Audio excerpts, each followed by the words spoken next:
Ვაუბრობდით კიდევ ერთ სიახლის გავესწროთ საქართველოს კულტურისა და ძეგლთა დაცვის სამინისტროს ინიციატივითა და გიორგი ლეონიძის სახელობის ქართული ლიტერატურის სახელმწიფო მუზეუმის ორგანიზებით პროექტი მრავალფეროვანი საქართველოს დაიწყო პროექტის პარალელში მარნეულის კულტურის ცენტრში მწერლები გიორგი ლობჟანიძე, გურამ მეგრელიშვილი და ოქთაი კაზუმოვი მოსახლეობას შეხვდნენ და საკუთარი ნაწარმოებები გააცნეს. საუბარი შეეხო ლიტერატურული პროცესების განვითარების მნიშვნელობას და ეთნოპოლიტიკური კონფლიქტების მოგვარების თვალსაზრისით კულტურული დიალოგის გაღრმავების დადებით გავლენას. ინტერაქციის რეჟიმში მწერლებმა დიალოგი გამართეს ადგილობრივ მკითხველებთან. აღნიშნული პროექტი მეორედ ხორციელდება და 17 სექტემბრამდე გაგრძელდება.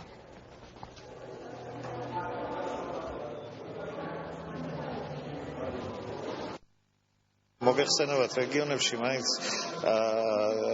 არ არის სახარბიელო მდგომარეობა იმ მხრივ რომ ადამიანები ან არ კითხულობენ წიგნებს ან კიდევ წარმოდგენა მაინც კრთალი აქვთ იმის შესახებ რა ხდება ლიტერატურაში და თუ ორ მხრივად ჩვენი მხრივ გავიგებთ მათ პრობლემებს და გარდა ამისა მივაწვდით უახლეს ინფორმაციას ქართულ ლიტერატურაში მიმდინარე პროცესებზე თუნდაც ეს იქნება ძალიან კარგი. სწორედ აქ მარნეულში ჩვენ გვაქვს იმისი საშუალება, რომ გავაცნოთ ჩვენ საზოგადოებას ის უკანასკნელი და საინტერესო კულტურული სიახლეები, კულტურული ცხოვრება, რომელიც სწორედ ამ თანამედროვე პროცესებს მოიცავს.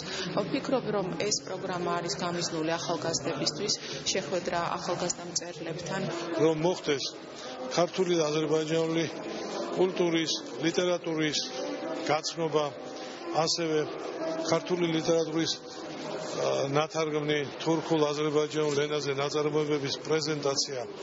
ეს იმისთვის არის კარგი, რომ ჩვენი მუნიციპალიტეტის ახალგაზრდებმა მოსახლეობამ გაითავისონ, რომ აუცილებელია სახელმწიფო ენის ცოდნა.